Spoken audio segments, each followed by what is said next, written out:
നമസ്കാരം friends, Malayali safety ഗുരു എന്ന ചാനലിലേക്ക് വീണ്ടും ഒരിക്കൽ കൂടി സ്വാഗതം.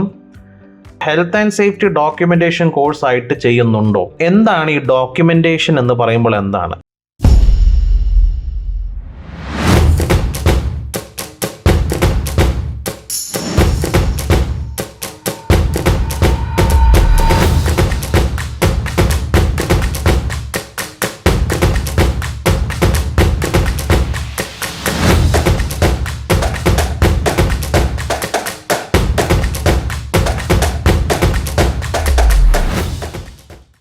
നമ്മൾ ലാസ്റ്റ് വീഡിയോയിൽ ഡിസ്കസ് ചെയ്തിരുന്നത് ഓരോ കമൻസും നിങ്ങളുടെ ക്വസ്റ്റ്യൻസിനും ആൻസർ ചെയ്തുകൊണ്ടുള്ള വീഡിയോസിനെ പറ്റിയിട്ടായിരുന്നു.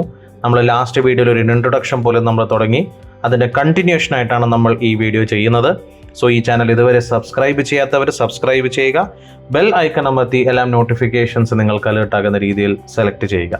സോ ഫ്രണ്ട്സ്, ഒരു ക്വസ്റ്റ്യൻ ഇവിടെ വന്നിരിക്കുന്നത്, ആദ്യത്തെ ഒരു ക്വസ്റ്റ്യൻ അല്ലെങ്കിൽ നമ്മൾ ആദ്യം സെലക്ട് ചെയ്തിരിക്കുന്ന ഒരു ക്വസ്റ്റ്യൻ എന്ന് പറയുന്നത്, ഈ ക്വസ്റ്റ്യൻ ഒരാൾ മാത്രമല്ല ചോദിച്ചിരിക്കുന്നത്, പലവരും ചോദിച്ചിട്ടുണ്ട്. അപ്പോൾ അതെല്ലാം കൂടി നമ്മൾ കളക്ട് ചെയ്തിട്ട് ഇതേപോലെ ഈ ക്വസ്റ്റ്യൻ നിങ്ങൾക്ക് ആൻസർ ആയിട്ട് തരികയാണ്. പലവരും ചോദിച്ചിരിക്കുന്ന ഒരു ക്വസ്റ്റ്യൻ എന്ന് പറയുന്നത്, ഡോക്യുമെന്റേഷൻ കോഴ്സ്, അതായത് health and safety documentation course ആയിട്ട് ചെയ്യുന്നുണ്ടോ? പല സ്ഥാപനങ്ങളും ഹെൽത്ത് ആൻഡ് സേഫ്റ്റി, പല institutions health and safety documentation course എന്ന് ചെയ്യുന്നുണ്ട്. ഓക്കെ, സോ നെക്സ്റ്റ് ക്വസ്റ്റ്യൻ, എന്താണ് ഈ ഡോക്യുമെന്റേഷൻ എന്ന് പറയുമ്പോൾ എന്താണ്? ഒരു ഹെൽത്ത് ആൻഡ് സേഫ്റ്റി ഫീൽഡിലേക്ക് നിങ്ങൾ കയറി കഴിഞ്ഞാൽ, ഇപ്പം നിങ്ങളൊരു സേഫ്റ്റി ഓഫീസർ ഒക്കെ ആണെന്നുണ്ടെങ്കിൽ നിങ്ങൾക്ക് ഒരുപാട് ഡോക്യുമെന്റ്സ് മെയിൻറ്റെയിൻ ചെയ്യേണ്ടതായിട്ടുണ്ട്. ഫോർ എക്സാമ്പിൾ, നിങ്ങൾക്കൊരു HSE പ്ലാൻ ഉണ്ടാകും.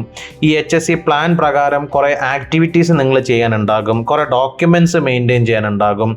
അതേപോലെ തന്നെ നിങ്ങൾക്ക് ചിലപ്പോൾ ഓഡിറ്റുകൾ ചെയ്യാനുണ്ടാകും. ഈ ഓഡിറ്റ് റിപ്പോർട്ട് ഉണ്ടാക്കേണ്ടത് എങ്ങനെയാണ്, കറക്റ്റീവ് ആക്ഷൻ റിപ്പോർട്ട് ഉണ്ടാക്കേണ്ടത് എങ്ങനെയാണ്, അതേപോലെ തന്നെ നിങ്ങളൊരു ഇൻസ്പെക്ഷൻ ചെയ്യുമ്പോൾ ഇൻസ്പെക്ഷൻ റിപ്പോർട്ട് എങ്ങനെ വേണം ഉണ്ടാക്കാൻ, ഒരു ആക്സിഡൻറ്റ് ഉണ്ടായിക്കഴിഞ്ഞാൽ ഈ ആക്സിഡൻറ്റ് എങ്ങനെയാണ് നമ്മൾ റിപ്പോർട്ട് ചെയ്യേണ്ടത്, ഇതിൻ്റെ നോട്ടിഫിക്കേഷനും ഇൻവെസ്റ്റിഗേഷനും എങ്ങനെയാണ്, അതിൽ വരുന്ന കണ്ടൻസ് എന്തൊക്കെയാണ്.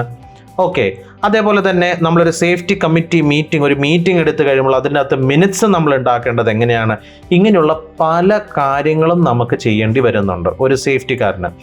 അപ്പോൾ ഈ സേഫ്റ്റി ഫീൽഡിലുള്ള വ്യക്തികൾക്ക് ഈ ഡോക്യുമെന്റേഷൻ കോഴ്സ് ചെയ്യുന്നത് വളരെയധികം നല്ലതാണ്. നൗ ഇതിൽ ശ്രദ്ധിക്കേണ്ട പ്രധാനപ്പെട്ട ഒരു കാര്യം എന്ന് പറയുന്നത്, പല ഇൻസ്റ്റിറ്റ്യൂഷൻസും നിങ്ങളെ മിസ്ഗൈഡ് ചെയ്യാം. അവർ പല ഡോക്യുമെന്റേഷൻ കോഴ്സുകൾ ചെയ്യുന്നുണ്ടെന്ന് പറഞ്ഞിട്ട് സേഫ്റ്റി ഓഫീസർ ഡോക്യുമെന്റേഷൻ പ്രോഗ്രാം എന്നൊക്കെ പറഞ്ഞ് ഞാൻ പല ഇൻസ്റ്റിറ്റ്യൂഷൻസ് ചെയ്യുന്നൊക്കെ കണ്ടിട്ടുണ്ട്. അവരതിലൊന്നുമില്ല, അവർ കാശുണ്ടാക്കാൻ വേണ്ടിയിട്ട് അവർ പല കാര്യങ്ങൾ ചെയ്യുന്നു. അങ്ങനെയല്ല, നിങ്ങൾ നല്ല റെക്കഗ്നൈസ്ഡ് ആയിട്ടുള്ള ഇൻസ്റ്റിറ്റ്യൂഷൻസ്, ഇനി അങ്ങനെയും പറയുമ്പോൾ ഡൗട്ടായിരിക്കും അല്ലേ, പല ഇൻസ്റ്റിറ്റ്യൂഷൻസിനും പലതരത്തിലുള്ള റെപ്യൂട്ടേഷൻ ഒക്കെ മെയിൻറ്റെയിൻ ചെയ്യുന്നുണ്ട്. സോ ഇവിടെയൊക്കെ പോയി കഴിഞ്ഞാൽ ഇത് ജെന്വിൻ ആണെന്ന് എങ്ങനെ അറിയാൻ പറ്റും? സോ ഇതിന് വേറൊരു കാര്യം എന്ന് പറയുന്നത്, ഇതിനൊരു വാലിഡ് ആയിട്ടുള്ള ഒരു അക്രഡിറ്റേഷനോ അങ്ങനെയൊന്നും തന്നെ പലയിടത്തും കൊടുക്കണം എന്നില്ല. ഓക്കെ, അതുകൊണ്ട് തന്നെ നിങ്ങൾ ഒന്നല്ലെങ്കിൽ ഞങ്ങളെ അപ്രോച്ച് ചെയ്താൽ ഞങ്ങൾ പല റെക്കമെൻഡേഷൻസ് തരും ഇൻസ്റ്റിറ്റ്യൂഷൻസിനെ പറ്റിയിട്ട്.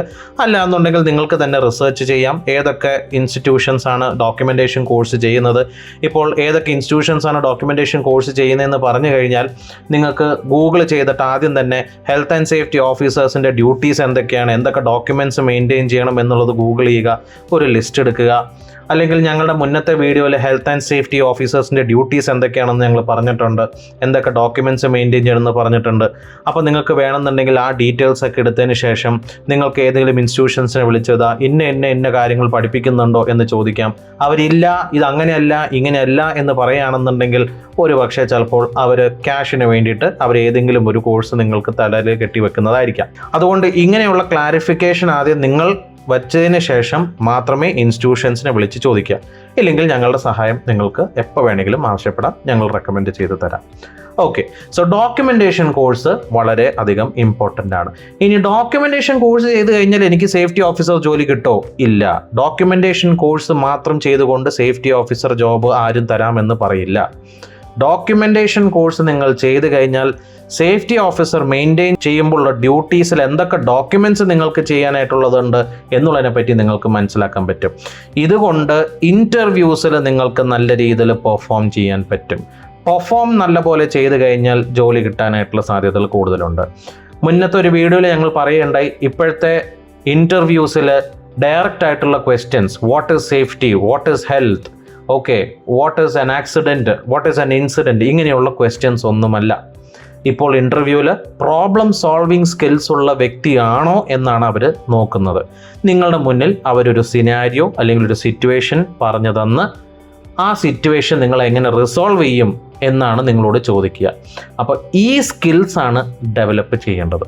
അതേപോലെ health and safety training programme എന്ന് പറഞ്ഞിട്ട് സേഫ്റ്റി ഓഫീസർ ട്രെയിനിങ് പ്രോഗ്രാം എന്ന് പറഞ്ഞുകൊണ്ട് പല ഇൻസ്റ്റിറ്റ്യൂഷൻസും ഇതേപോലെ കോഴ്സുകൾ ഇതേപോലെ പ്രൊവൈഡ് ചെയ്ത് പൈസ ഉണ്ടാക്കുന്നുണ്ട്.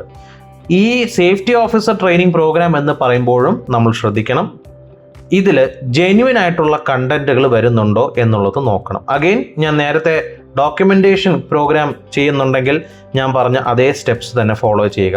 ഒന്നല്ലെങ്കിൽ സേഫ്റ്റി ഓഫീസറിൻ്റെ ഡ്യൂട്ടീസ് എന്താണെന്ന് അറിഞ്ഞ് ഈ ഡ്യൂട്ടീസിനെ പറ്റി പഠിപ്പിക്കുന്നുണ്ടോ എന്നുള്ളത് നോക്കുക.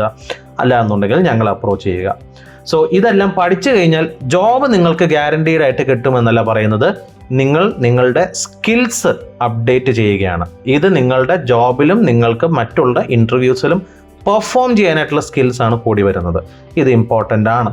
പിന്നെ ചോദിച്ചിരിക്കുന്നൊരു ചോദ്യം, ഫയർ ആൻഡ് സേഫ്റ്റി ഇല്ലാതെ നെബോഷ് മാത്രം എടുത്തിട്ട് കാര്യമുണ്ടോ? ഞാൻ ആദ്യത്തെ വീഡിയോയിൽ പറഞ്ഞ പോലെ തന്നെ fire and safety, health and safety ഇതിൽ വ്യത്യാസങ്ങളുണ്ട്. അപ്പോൾ ഫയർ ആൻഡ് സേഫ്റ്റി നിങ്ങൾക്ക് എടുത്തു കഴിഞ്ഞാൽ ഫയർ റിലേറ്റഡ് ആയിട്ടുള്ള ഒരു ആക്ടിവിറ്റി അല്ലെങ്കിൽ ഒരു സ്പെസിഫിക് ജോബ് ഡെസിഗ്നേഷൻ ആയിരിക്കും നിങ്ങൾക്ക് കിട്ടുന്നത്.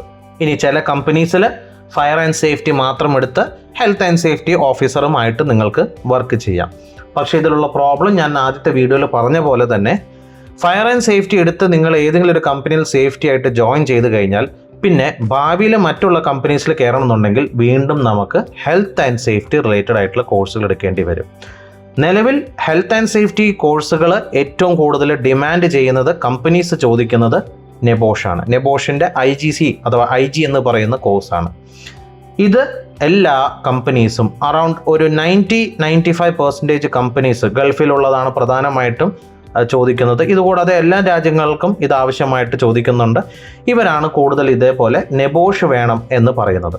ഇനി നെബോഷ് മാത്രം മതിയോ എന്ന് ചോദിച്ചു കഴിഞ്ഞാൽ നമുക്ക് അതിൻ്റെ കൂട്ടത്തിൽ വേറെ കുറേ അഡീഷണൽ ആയിട്ടുള്ള കാര്യങ്ങൾ വേണം. സോ ഈ വീഡിയോ നമ്മളിവിടെ വെച്ച് അവസാനിക്കുകയാണ്. ഇതിൽ തുടർന്നുള്ള വിശേഷങ്ങൾ അറിയാനായിട്ട് അടുത്ത വീഡിയോ കാണുക. സോ ചാനൽ ഇതുവരെ സബ്സ്ക്രൈബ് ചെയ്യാത്തവർ സബ്സ്ക്രൈബ് ചെയ്യുക. ബെൽ ഐക്കൺ അമർത്തി എല്ലാം നോട്ടിഫിക്കേഷൻസും നിങ്ങൾക്ക് അലേർട്ടാകുന്ന രീതിയിൽ സെലക്ട് ചെയ്യുക. Thank you.